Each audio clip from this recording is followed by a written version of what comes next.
এমনি দুনিয়ায় যে ভালোবাসাবাসি চলছে মেয়ে ছেলে বেটা ছেলে বর্তমান সমাজে, এই প্রেম করে ফোন নাম্বার নিয়ে ভালোবেসে ভালোবেসে চুমু খাওয়া পর্যন্ত পৌঁছাতে গেলে অন্তত 1-1.5 টাকা খরচ আছে।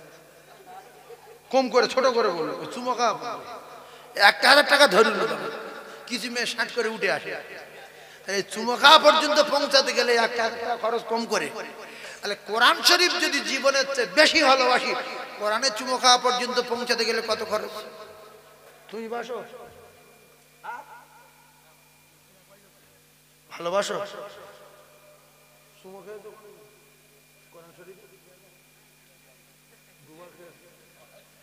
চুমো নাই, দুবার খেয়ে নাই বলছে, পড়তে পারিনি কিন্তু দুবার চুমো খেয়েছিল। শোনেন, যার ভালোবাসি তার যদি চুমো খাই মহব্বত বাড়ে না কমে? বাড়ে। এমনি দুনিয়ায় যে ভালোবাসাবাসি চলছে মেয়ে ছেলে বেটা ছেলে বর্তমান সমাজে, এই প্রেম করে ফোন নাম্বার নিয়ে ভালোবেসে ভালোবেসে চুমু খাওয়া পর্যন্ত পৌঁছাতে গেলে অন্তত 1-1.5 টাকা খরচ আছে। কম করে ছোট করে বললো চুমু খাওয়া 1,000 টাকা ধরল, কিছু মেয়ে 60 করে উঠে আসে। এই চুমু খাওয়া পর্যন্ত পৌঁছাতে গেলে 1,000 টাকা খরচ কম করে। তাহলে কোরআন শরীফ যদি জীবনের চেয়ে বেশি ভালোবাসি, কোরআনে চুমু খাওয়া পর্যন্ত পৌঁছাতে গেলে কত খরচ? বিনা পয়সায় তবু যায় না। এটা মুখ না অন্য কিছু, যে মুখে বলি ভালোবাসি সেই মুখে কোরআন একটু চুমো দিতে পারলাম না, লজ্জা, জাতির লজ্জা। বাশার হাফি জগৎ বিখ্যাত মদখোর, বাশার হাফি রে জগৎ বিখ্যাত মদখোর, রাস্তা দিয়ে যেতে যেতে যেতে যেতে যেতে যেতে হঠাৎ একটা আরবি লেখা কাগজ দেখতে পেয়ে ওই বাশার কাগজটা পকেটে ঢুকিয়ে দিয়ে বাড়িতে গিয়ে গোসল করলেন। কাগজটা ভালো জায়গায় রাখলেন, পরে কেতাবে লেখা ওই কাগজ নিয়ে মুখে চুমা দেয়। ওরে কোরআন লেখা কাগজ রে, তুই রাস্তায় ছিলিস পড়ে, আমি তোর নিয়েছি কোলে, আমি এখন তোর চুমা দিলাম, আমি এখন তোর চুমা দিলাম। ও ভাবিরা খালারা, একটু চুমা খান কোরআনে, একটু চুমা দান কোরআনে। ও জওয়ানেরা যুবকেরা, একটু চুমা দান কোরআনে। বাশার হাফি রে কোরআনে চুমা দেয়, ইন্নাল্লাহা সামিউম বাসীর। বাশারের চুমা দেওয়া আমার আল্লাহ দেখতে পায়। আমার আল্লাহ জানালে বাশার আমার আরবি লেখা কাগজের চুমা দেওয়া আমি আল্লাহ খুব পছন্দ করেছি, আমি আল্লাহ খুশি হয়ে গেছি। বাশার তোর মদখোরের খাতা থেকে নাম কেটে দিলাম, তোর নামটা আমি আল্লাহ আমার ওলি বান্দাদের খাতায় লিখে দিলাম।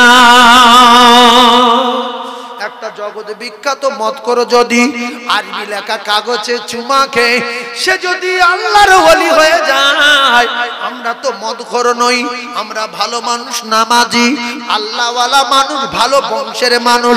আমরা যদি একদিন দুদিন পরে বা প্রত্যেক দিন কোরআন পড়তে না পারলেও, ও কলিজার টুকরা না, বাড়ি হোক আর মসজিদে হোক, কোরআন শরীফটা বুকে জড়িয়ে নেই আর এখানায় একটা চুমা দেই, এখানায় একটা চুমা, এখানায় একটা চুমা, মাঝখানে একটা চুমা, দুই কানায় দুটা চুমা দিয়ে কোরআন জড়িয়ে বুকে নিয়ে বলবো, আল্লাহ ওগো আমার আল্লাহ, আমি কোরআন পড়তে পারি না, এই কোরআন আমার বুকে, আমি যেন কোরআন শিখে মরতে পারি, কোরআন সঙ্গে নিয়ে যেতে পারি।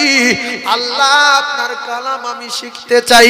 আল্লাহর কসম, আমার আল্লাহ যদি চান অযাচিত ভাবে আল্লাহ পাকের কোরআন আপনার কলিজায় ঢুকিয়ে দিতে পারে। জোরে বলুন, আরো জোরে বলুন সুবহানাল্লাহ। এখানে যে কজন লোক বসে আছি, এখানে যে কজন বসে আছি, 200 লোক যদি বসে থাকি, 190 জন কোরআনে চুমা খায়নি।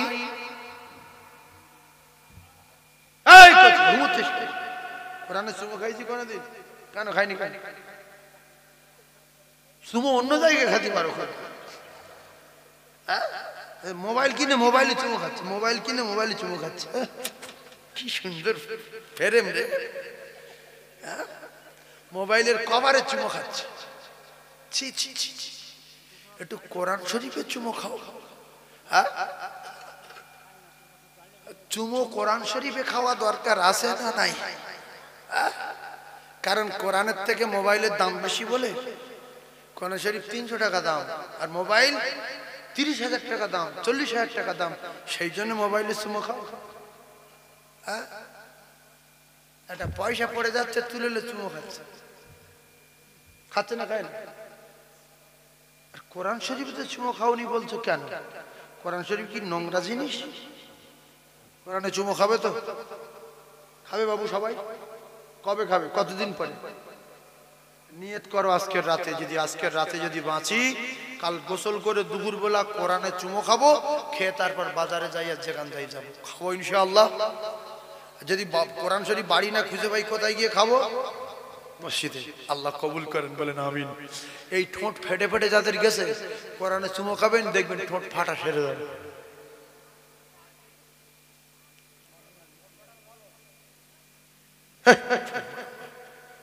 আল্লাহর রহমতে আল্লাহ সারিয়ে দেবে। জোরে বলেন না সুবহানাল্লাহ, আরো জোরে বলেন সুবহানাল্লাহ। নারে তাকবীর। ভাইরা আমার, বাবাদিরা, এই কোরআনের দাপটের দিকে লক্ষ্য করো। কোরআনের এত ক্ষমতা।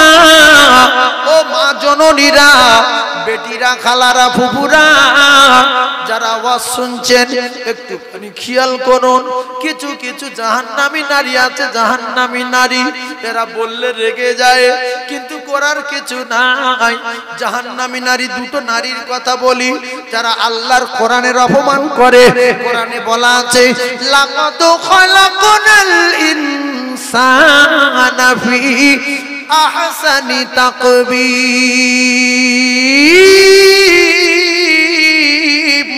এই কোরআনে কারীমের ভিতরে আমার আল্লাহ পাক পরিষ্কার করে দিয়েছেন, লাকাদ খালাকনাল ইনসানা ফি আহসানি তাকবীর। এই মানুষের বাচ্চা তৈরি করেছেন আমার আল্লাহ। শুধু সুন্দর বলেন না, আমার আল্লাহ বলেছেন অতি সুন্দর। জোরে বলুন সুবহানাল্লাহ। এই কোরআনের আয়াতটা সত্য না মিথ্যা? এর কথা বলো। এই বাবুরা, তোমরা বলো, সত্য তো?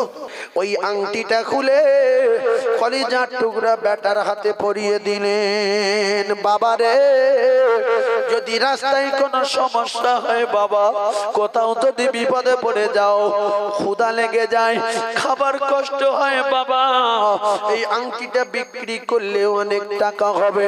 চলে গেলেন বাদশার ছেলে বস্তার জমিনে, আর ওই পোশাকে ছাড়া লুঙ্গি মাথায় জড়ানো, ছাড়া লুঙ্গি পরনে, বসরার জমিনে রওনা। রাস্তার উপরে বসে আল্লাহর কালাম তেলাওয়াত করে। এলাকার ছেলেরা পাগল ভেবে ঢিল মারে, নতুন পাগল এসেছে, এই বাচ্চা ছেলে পাগল হয়ে গেছে, কিন্তু পাগলের কাছে কোরআন শরীফ আছে। ওই পাগল চারিদিকে তাকায় আর শুধু চোখের পানি জারি হয়ে যায়। ওই পাগলের মারি, আর ওই পাগল শুধু কাঁদে। পাগল ঘুরিয়ে ঢিল মারে না, পাগল কারু গালাগালি দেয় না, ওইভাবে বস্তার জমিনে কাটিয়ে দেয়। ও মুসলমানেরা, যুবকেরা, জনেরা, কয়েকদিন পরে ওই রাস্তার উপরে খাওয়া নাই, দাওয়া নাই, ঘর নাই, বাড়ি নাই, ওই পাগল নামাজ পড়ে আর ওই পাগল কোরআন তেলাওয়াত করে। ছেলেরা ওইভাবে অত্যাচার করছে। একদিন বস্তার বিখ্যাত আল্লাহর ওলি, নাম তারে আবু আমের বসরি রহমাতুল্লাহ আলাইহি, রাজমিস্ত্রি তালাশ করার জন্য বাইরে বার হলেন। হঠাৎ করে রাজমিস্ত্রি খুঁজতে খুঁজতে দেখা গেল একটা বাচ্চা ছেলে কোরআন তেলাওয়াত করছে। এলাকার ছেলেরা ঢিল ছুঁড়ে ছুঁড়ে মারছে। ওই ছেলেটা কোরআন শরীফ পড়ে আর কাঁদে। আবু আমের বসরি বললেন, বাবা তুমি কি রাজমিস্ত্রি কাজ করতে পারো? কয়েকদিন খাওয়া নাই।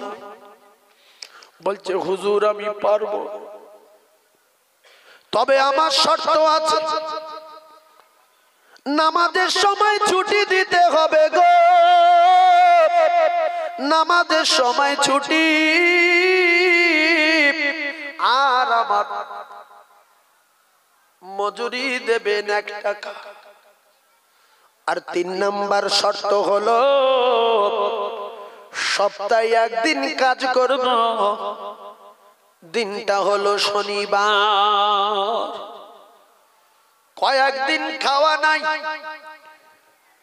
বাদশাহ হারুন আর রশিদের ছেলে, আল্লাহর কোরআনের হাফেজ, কাজ করতে গিয়েছে, জীবনে কাজ জানে না, কি করে রাজমিস্ত্রি কাজ করতে হয়। দেয়ালের মাথায় উঠে, ও কলিজার টুকরারা, ও যুবকেরা, জওয়ানেরা, কাজ শুরু করে দিলেন। সন্ধ্যাবেলা এসে হযরতে আবু আমির বসরি দেখতে পায় একটা বাচ্চা ছেলে 10 জন লোকের কাজ করেছে। জোরে বলুন, কাজে আল্লাহ সাহায্য করেছে না করেনি? আল্লাহর মদদ হয়েছে না হয়নি? হযরতে আবু আমির বসরি বললেন, বাবা 2 টাকা লাও। দেওয়ার কথা কত? আজকে আপনাদের গ্রামের সন্তান চলে গেল, আমি কসম খেয়ে বললে ভুল হবে না, টোটাল এই পাড়ার কোন ছেলের টার্গেট ছিল না, কোন বাপের টার্গেট ছিল না, এই ছেলেটা তো তাড়াতাড়ি মরে যেতে পারে।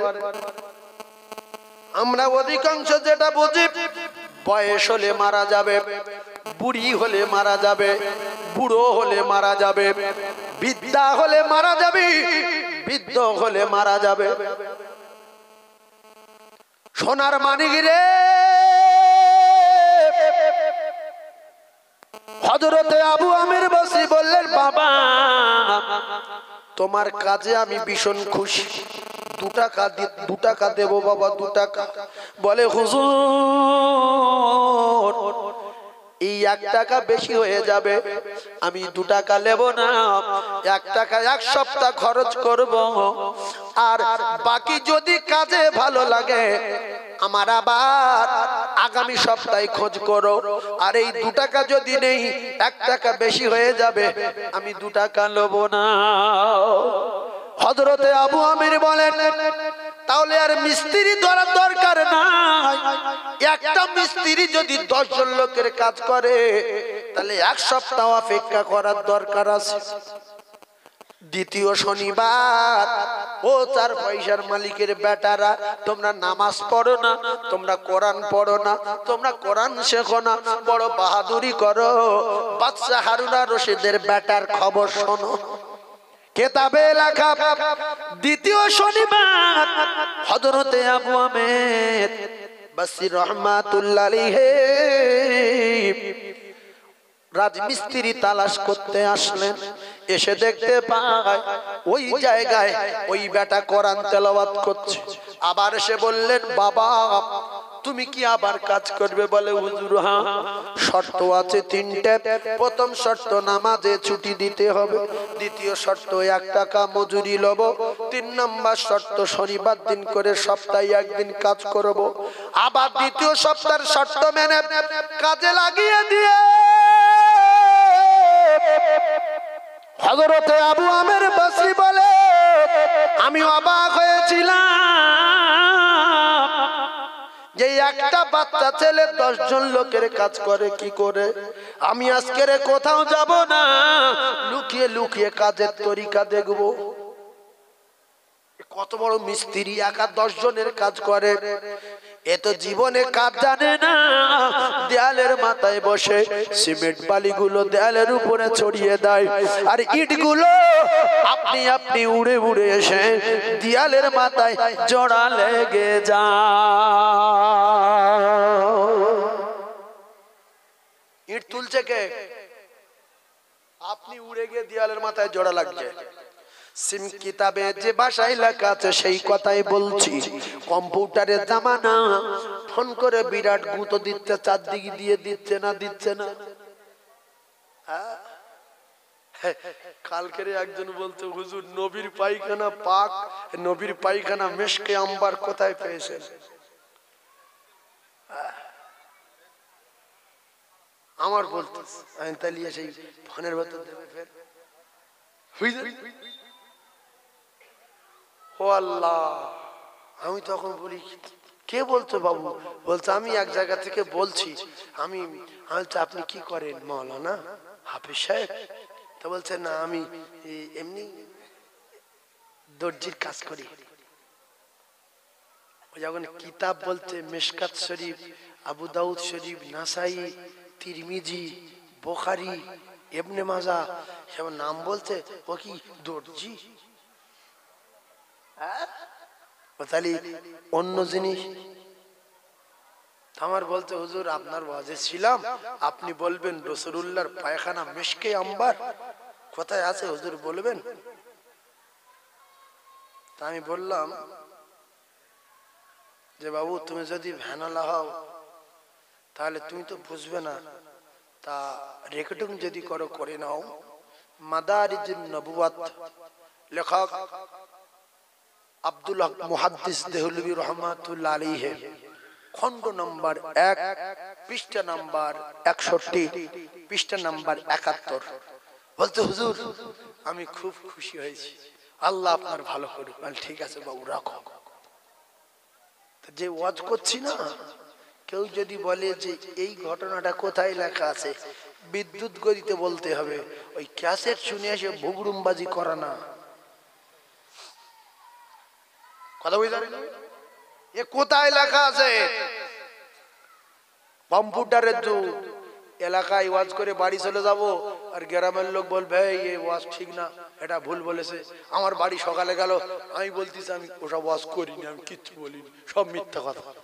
এরা চলে আসবে যে হুজুর মানেন, আর কি করব। কিন্তু এখন বলিনি বলা যাবে? বলেননি এই স্প্রাইট দাও, দুটো স্প্রাইট দাও, দই লেস বলে, আর স্প্রাইট আর দই দে, আর বলে ওয়াজটা শোনো, তারপরে মাছ চলবে। কথা বুঝতে? তবে কিছু কিছু লোক কিন্তু ভীষণ বিয়াড়া করছে, এদের বিচার আল্লাহ করবে। হয়ে দাঁড়েন একজন বলতেছে নবীর যদি ক্ষমতা থাকতো তাহলে হাসান হোসেনের কারবালার মাঠে বেঁচে দিত। কিরাম সুতির মৌলবি নবীর যদি ক্ষমতা থাকতো হাসান হোসেনের বাঁচাতো, তা নবীর ঝাঁঝরা করে দিল বিশ্ব নবী হাবিবুল্লাহ আকায়ে নামদার তাজদারে মদিনা, আল্লাহর দোস্ত। আল্লাহর ক্ষমতা আছে না নাই? তাহলে এখানে বল কাফের হয়ে মরবি বলে যে আল্লাহ বলে যদি কিছু থাকতো তাহলে আল্লাহ তার দোস্তের এত ভালোবাসতো, ওইরকম মার খাওয়া খাচ্ছে, তাহলে আল্লাহ কিছু বলতো? এরপরে বাবরি মসজিদ ভাঙলো, ঘরটা কার? যারা বলেন কার? আল্লাহর। বল জাহান্নামী, বল জাহান্নামী। যে আল্লাহ বলে যদি কিছু থাকতো তাহলে বাবরি মসজিদ যারা ভেঙেছিল এদের হাতটা পড়ে যেত। আল্লাহ বলতে আমি এত সহজে ফেলি না, আমি দেখি বান্দা করে কি, কতদূর যায়। ঘুড়ি যখন খুব লাট মারে না, মালিক কিন্তু ঝাঁট করে টান মারে না, ছিঁড়ে দেয় না, অনেকক্ষণ দেখে যে এ কানে কাটি দিই, ওখানে ঘাস দিই, এখানে কাগজ দিই, নেটখানে লেজ দিই। দেখছি এত কিছু করে হচ্ছে না, মাঠ টান মেরে পাতলা ফেলে ঘুড়ির 12টা বাজাই। তো আমরা মানুষ নামের ঘুড়ি, যত কেদানি দেখাই, যত মোস্তানি দেখাই, আমাদের জানের লাটাই আল্লাহর হাতে আছে না নাই? যারে বলেন যেদিন আল্লাহ নারাজ হবে ওই ঘুড়ির মতো ধরে ডলে দেবে। নমরুদের ডলে দিয়েছে না, ফেরাউনের ডলে দিয়েছে না? ওই ভাই বলছে কষিয়ে দিয়েছে। হ্যাঁ কষিয়ে দিয়েছে, বিসমিল্লাহ বলে বসিয়ে দিয়েছে বাবু। কষিয়ে দিয়েছে না? নমরুদকে কষিয়ে দিল জুতো দিয়ে, ফেরাউনকে কষিয়ে দিল চুপন দিয়ে, সাদ্দাতকে কষিয়ে দিল টুটি টিপে ধরে, আব্রাহাকে কষিয়ে দিল পাথর মেরে মেরে, আর কারুনকে কষিয়ে দিল মাটির তলায় ঢুকিয়ে দিয়ে কষিয়ে দিয়ে। এই জন্য বলছে ফুরফুরায় যদি পিঠ থাকতো আমার হাত পা পড়ে যেত। ফুরফুরায় পীর আছে বলে তোর হাত পা পড়েনি, আর যদি ফুরফুরায় পীর না থাকতো তোর কবে হাত পা ফেলে দিত। হাত পা ফেলে চোর ডাকাত, হাত পা ফেলে কারা? চোর ডাকাতে হাত পা ফেলে। আল্লাহর ওলিরা কার হাত পা ফেলে? এই হাত পা ফেলাফেলি থাকতো যদি, তাহলে নবীর কত জায়গায় মেরেছে বলেন। নবী তো বলতো আল্লাহ এদের হাত পা ফেলে দাও। তুই বল যে মুহাম্মদ রাসূলুল্লাহ সাল্লাল্লাহু আলাইহি ওয়াসাল্লাম যদি সত্যি নবী হতো, তাহলে যারা মেরেছে তাদের হাত পা ফেলে দিত। আর যারা রাসূলের চিটিংবাজ বলেছে, বব্বর বলেছে, বিয়াদব বলেছে, জাদুকর বলেছে, গণক বলেছে, ধোঁকাবাজ বলেছে, নবী না বলেছে, মিথ্যুক বলেছে, তাদের রাসূল বলতো আল্লাহ এদের জবান বন্ধ করো, হাত পা ফেলে দাও। রাসূল কার হাত পা ফেলেছে? হ্যাঁ, কিরম ভাবের মৌলবী এরা? বলে ফুরফুরে যদি পিঠ থাকতো তাহলে আমাদের হাত পা পড়ে যেত। নবী কারোর হাত পা ফেলেছে? কথা বলেন, ফেলেছে? ফেলেনি তো। এরপরে কত পাওয়ার দেখেন, সুপ্রিম পাওয়ার। আমার আল্লাহ ফেরেশতা পাঠিয়ে দিয়েছিলেন আল্লাহর দোস্তর কাছে, যাও আমার দোস্তর প্রচন্ড মেরেছে, দোস্তকে তোলো, জিজ্ঞাসা করে নাও, নিয়ে সব কটার পুছে দাও। আল্লাহর কসম, আল্লাহর তরফ থেকে রায় ক্লিয়ার ছিল। রাসূলকে তুললেন, হুঁশ আসলো। বিশ্ব নবীকে বললেন, ইয়া রাসূলুল্লাহ, আপনার মার দেখে আসমান জমি থরথর করে কাঁপছে, আমরা মালায়েকা কেঁদে অস্থির হয়ে গেছি। এখন আল্লাহ পাক পাঠিয়ে দিয়েছে, বলেন শুধু আপনার রায়। রাসূল তো এতটুকু বলতে পারতেন, তাইপে সব লোক বেঁচে থাক, বাচ্চা কাচ্চা সব বেঁচে থাক, তবে যে কটা লোক আমার পাথর মেরেছে এই কটার জন্য হাত পা পড়ে যায় আর জবান বন্ধ হয়ে যায়। তাও বলে, তাহলে তুমি কি করে বলছো ফুরফুরায় যদি পিঠ থাকতো আমার হাতটা ফেলে দিত? আমি বলছি শুনে রেখে দেন, ফুরফুরায় যদি পিঠ না থাকতো এতদিন তোমার হাত পা গুঁড়ো হয়ে চলে যেত। তাই ফুরফুরায় পীর আছে বলে, আল্লাহর ওলি আছে বলে, তাই তোমার হাত পা এখনো ভাঙেনি, পড়েনি। কারণ আল্লাহ ওয়ালা যারা হয়, রাসূল প্রেমিক যারা হয়, আল্লাহর মাহবুব যারা হয়, তারা মানুষের হাত পা ফেলে না, বরং তারা অন্যায় করলে তাদের হেদায়েতের জন্য আল্লাহর দরবারে দোয়া চায়। জোরে বলো। আর এই কথা শুনে কিছু মূর্খুর বংশ এরা বলতে ঠিক কথা, যদি ক্ষমতা থাকতো সব বদদোয়া করে হাত পা ফেলে দিত। না, রাসূলুল্লাহর আপন চাচাতো ভাই শের খোদা আলী, ভালো করে বোঝেন, আপন চাচাতো ভাইকে আলী ইবনে আবি তালিব নিজের চাচাতো ভাই, আর সেই হযরত হামজা রাদিয়াল্লাহু তাআলা আনহু হযরত আলী কাররামাল্লাহু ওয়াজহু নিজের চাচা, আর মুহাম্মদুর রাসূলুল্লাহ সাল্লাল্লাহু আলাইহি ওয়াসাল্লামের আপন চাচা সেই উহুদের ময়দানে শহীদ হলেন। ঝাঁঝরা হলো, কলিজা বুকের ভিতর থেকে টেনে বার করা হলো। যে বার করেছিল সেই ওয়াইসি আল্লাহ রাসূলের চাচার এরকম ভাবে অত্যাচার করার পরে শাহাদাত বরণ করার পরে কলিজা টেনে বার করে আবু সুফিয়ানের স্ত্রীর হাতে তুলে দিয়েছিল। সেই ওয়াইসি যেদিন কলমা পড়তে এসেছিল, রাসূলুল্লাহ না মেরে অন্তত আলী তো বলতে পারতো, আলী তুমি তুই যুদ্ধে শরীক ছিলে, আর আমার চাচা ইন্তেকালের পরে আমার মাথা ফাটিয়ে দিয়েছে, আমার দাঁত ভেঙে দিয়েছে, আমার শরীরটা ঝাঁঝরা করে দিয়েছে, আমার তালহার ৭০ থেকে ৭২টা তীর তরবারির আঘাতে কলিজা ঝাঁঝরা হয়েছে।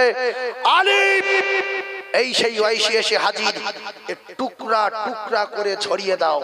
আলী ১ মিনিট দেরি করতো? জোরে বলে।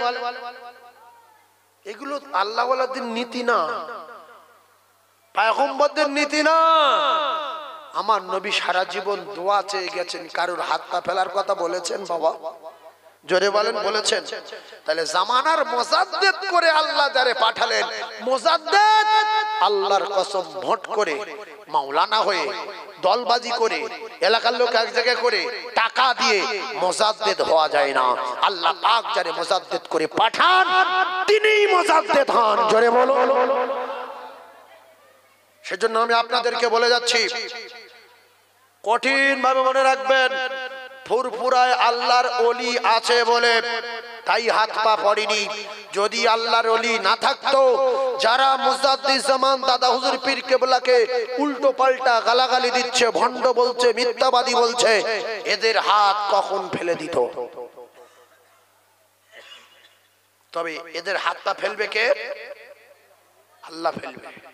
কারণ যারা আল্লাহ ওয়ালাদের উপরে অত্যাচার করেছে তাদের হাত পা গুঁড়ো করে দেশকে। আবু লাহাবের জন্য রাসূল কোনদিন বলেনি যে আবু লাহাবের হাত পা গুঁড়ো করে দাও। আল্লাহ নিজেই বললেন আবু লাহাবের হাত পা পড়ে যাও। ওর উপরে গজব নাজিল হোক। যারা আল্লাহর ওলিদের পিছনে লাগবে এরা বদদুয়া করবে না, আল্লাহ তোমার হাত পা ফেলে দেবে। হাত পা ফেলবে কে? জোরে বলেন কে? তাহলে আল্লাহর ওলিরা কারোর জন্য বদদুয়া করে না। আর যদি কেউ বদদুয়া করে তাহলে তার ভিতরে নবীর নীতি নেই, কারণ নবী কারোর হাত পা ফেলার জন্য বদদুয়া করেনি।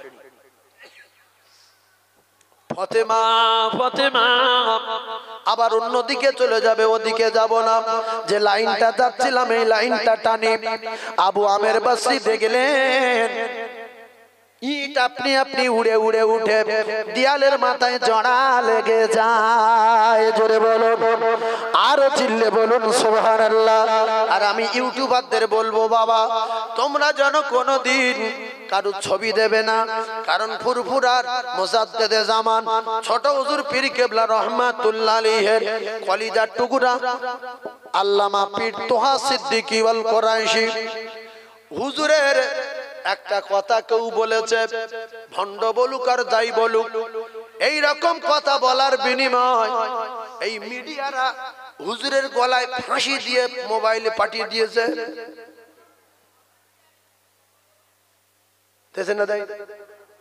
আর আমি আমাদের বর্তমান যিনি বাংলার মুখ্যমন্ত্রী, কি নাম, মাননীয়া মমতা বন্দ্যোপাধ্যায়, আমি একটা কথা বলেছি, এই মুখ্যমন্ত্রীকে নিয়ে আমার পাশে দাঁড় করে দিয়েছে। আমি জানো কি একটা কথা বলেছি, তার দিকে হাত নেড়ে করে রয়েছে। এবার লোক ভাবছে যে মমতার সঙ্গে ঝগড়া বাঁধা করলে কি হলো, দেখি লোক ওতে ঘা দেবে না দেবে। আমি যদি কারোর নাম বলি তার আমার পাশে দাঁড় করিয়ে দেবে। বন্ধনের ওয়াজ করেছিলাম না, আরো এইদিকে অনেক ওয়াজ আছে, বলতে বলতে বলে বলি সেই সমস্ত মেয়েগুলো দাঁড়িয়ে পড়িয়ে এক সাইজ গেঞ্জি গাই দিয়ে আমার পাঁচজন করে দাঁড় করিয়ে দেবে।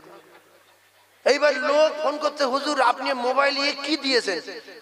আমি দিছি, আমি জানি। এই জন্য মিডিয়া কালকের আমি মিডিয়াতে তুলতে দেইনি। আর এদের সব কটার বারণ করছি, রুজির মালিক আল্লাহ, তোমরা যে আমার ওয়াজ ছাড়বে, লোক দাওয়াত করবে, দাওয়াতের ভয়তে আল্লাহর শকর আমি মোবাইল বন্ধ করে রাখি, আমি আর লোবো না। এটা আল্লাহর শকর, অহংকার না। তো আমি তোমাদের বলছি, তোমাদের দুটো পয়সা করে খাও। আর আমার ওয়াজ শুনে যদি কেউ নামাজি হয়, নবীর মেম্বারে বসে বলছে, আমার কাছে ফোন করে, আল্লাহর কসম যারা শুনছে যারা শুনবে না বলবে, অনেক মুরব্বী বলেছে হুজুর আপনার ওয়াজ শুনে কোরআন পড়া শিখেছি, আপনার ওয়াজ শুনে নামাজ পড়া ধরেছি, হুজুর আপনার ওয়াজ শুনে আমি ফ্রি ফায়ার খেলা ছেড়ে দিয়েছি, আপনার ওয়াজ শুনে আমার ছেলেটাকে মাদ্রাসায় ভর্তি করেছি। দেখছি একটা কম্পিউটারের যুগে একটা লাইন ভালো, ছেলেরা গান শুনছে, উল্টোপাল্টা বই দেখছে, বিভিন্ন রকমের উল্টোপাল্টা করছে। যদি 5 মিনিট ওয়াজ শুনে একটা কথা মানে, তাহলে রেহকাল ভালো হবে, পরকাল ভালো। কিন্তু আমি মিডিয়া ভাইদের বলবো, আল্লাহর রাস্তে উল্টোপাল্টা ছবি দেবেন না, গন্ডগোল। হ্যাঁ, দুটোটা বোকা মানুষ আছে আগেকার লোকগুলো, ওরা ভাবছে যে হুজুরির লজ্জা শরম নেই, এই সব হুজুরা ওয়াজ করে, পাশে মেয়ে গেলে ওয়াজ করছে। ভাই হাঁটুর নিচে কাপড় রাখা কি কিন্তু ফরজ, সুন্নাত কোথায়? ফরজ কি গো, হাঁটুর নিচে কাপড় রাখা কি ফরজ? তাহলে যারা দিঘায় গিয়ে যাইয়া পড়ে ফরজ তরফ করে না, করে না করে।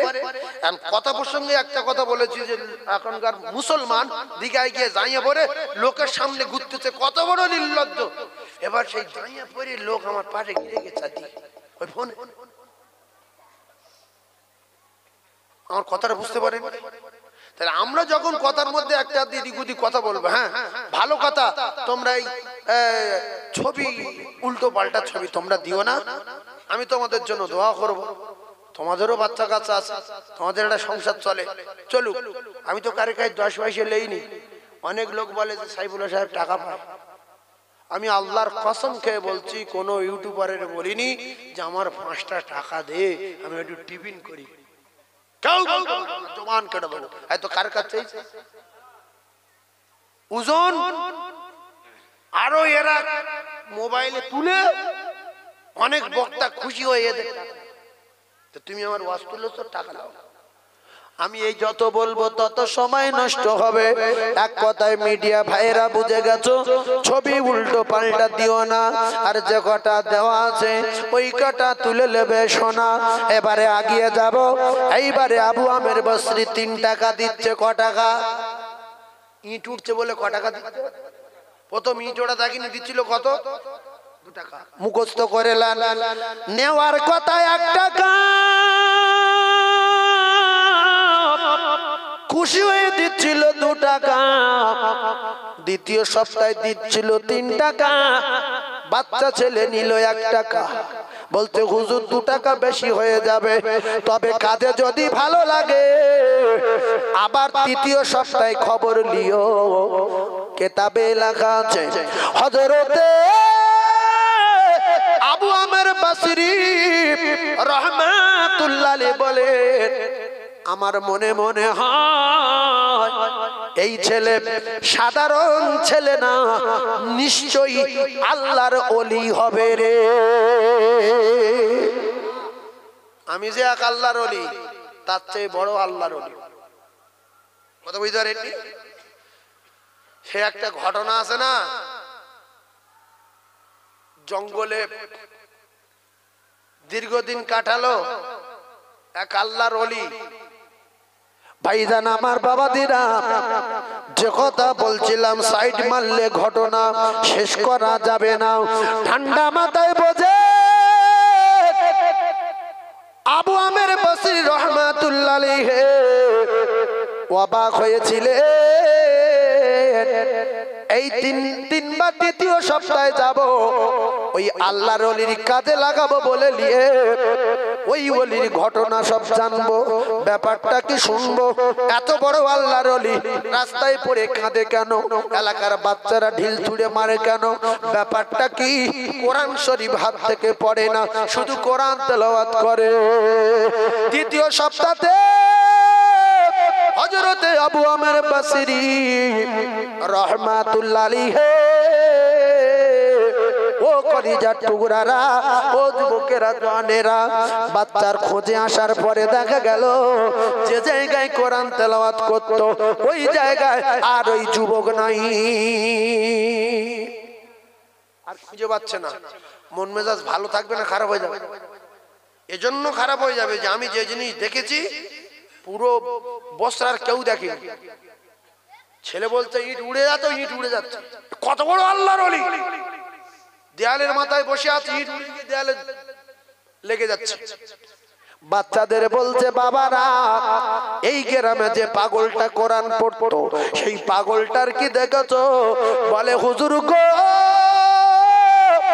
একটা নতুন পাগলা এসেছিল কয়েক সপ্তাহ, ওই রাস্তার উপরে থাকতো, কোরআন শরীফ তেলাওয়াত করতো। পাগলাটা ভীষণ ভালো, ঢিল মারলে গালাগালি দিত না, আমাদের ঢিল ছুঁড়ে মারতো না, বরং কাঁদতো। হুজুর গো, আবু আমের ওই ছেলেটা আজ কয়েকদিন দেখছি না, কোথায় গেছে জানি না, পেরেশান হয়ে গেল। হায় রে, আল্লাহর ওলি কোথায় গেল?